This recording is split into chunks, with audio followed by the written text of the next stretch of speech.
এই মুহূৰ্তত নিউজ এইটি অসমৰ দৰ্শকসকলক জনাব লৈছো এটা বিগ ব্ৰেকিং নিউজ। চেঙাৰ কোলাবান্ধা ভয়ংকৰ অগ্নিকাণ্ডৰ ঘটনা।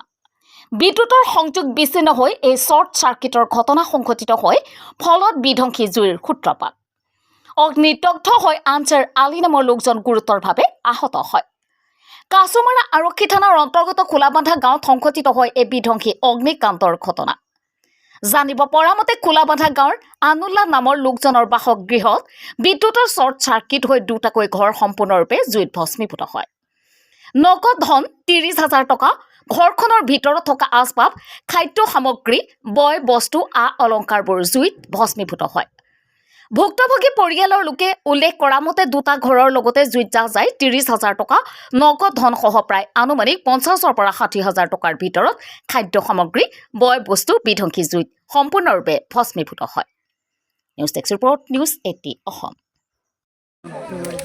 দুটো কারণে শর্ট করেছে বিদ্যুৎ শর্ট সার্কিট।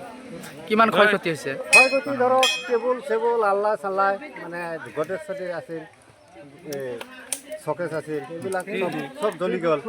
খাদ্য সামগ্ৰী কিবা আছিল না? খাদ্য সামগ্ৰী আছিল, চাউল আছিল, ধান আছিল, সব গ'ল। আর নগদ ধন ২০-৩০ মান টেবুলত আছিল।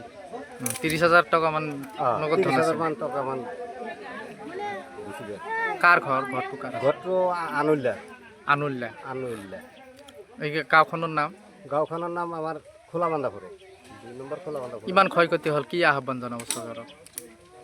এইবিলাকে ক্ষয়ক্ষতি হৈছে, মানে চৰকাৰৰ পৰা আমি আহ্বান জানাইছোঁ যে ক্ষয়ক্ষতিবিলাক হ'ল, এইবিলাক অলপ ক্ষয়ক্ষতি চৰকাৰৰ পৰা অলপ সহায় পাব লাগে, সহায় কৰিব লাগে। মানে সূত্ৰপাত হ'ল প্ৰথমত জুইটো মানে জ্বলিছে কাৰেণ্টৰ পৰা। কাৰেণ্টৰ পৰা। কাৰ ঘৰ আছিল এইটো? ঘৰ আছিল আনুল্লা। কিমান ক্ষয়ক্ষতিৰ পৰিমাণ? ক্ষয়ক্ষতি মানে ঘৰত আছিল, চকেজ মকেজ আছিল, পালেং চালেং আছিল, আৰু ২০-৩০,০০০ টকা দিছিল।